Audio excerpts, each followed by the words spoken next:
Eh bien, au moins, on aura réussi à mettre ce sujet à l'ordre du jour de notre Assemblée. Et ce n'est pas une petite victoire. Je pense que le message qui doit être envoyé dans quelques instants, c'est le soutien aux armateurs, aux équipementiers, aux constructeurs, aux chantiers navals, aux marins qui s'engagent dans ces projets, sur ces navires, parce que c'est eux qui construisent un transport maritime décarboné.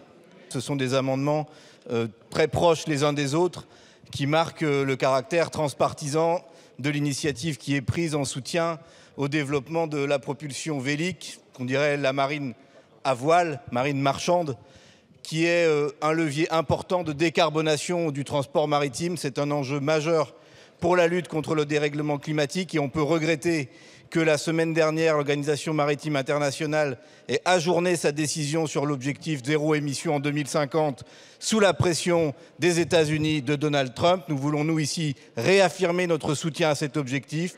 Évidemment, il y a plusieurs solutions pour atteindre cet objectif zéro émission, mais la propulsion vélique en est une, dans laquelle la France a des atouts en matière de recherche-développement, chez les équipementiers, chez les chantiers navals, chez les armateurs qui s'engagent autour de cette propulsion et que nous voulons ici soutenir avec un enjeu particulier qui est de déclencher des commandes pour aller dans l'industrialisation et pas seulement sur des prototypes. Nous savons faire, ça fonctionne.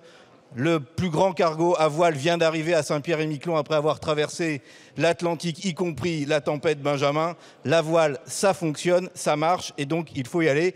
Les trois sous-amendements visent, pour le premier, à aligner le suramortissement sur les autres types de propulsion décarbonée lorsqu'on n'est pas sur un navire qui fonctionne essentiellement à la voile. Et les deux suivants, à conditionner l'avantage fiscal à des équipements produits en France pour l'un, en Europe pour le second, parce qu'il ne s'agit pas non plus de faire une niche fiscale qui profiterait à d'autres pays ailleurs dans le globe.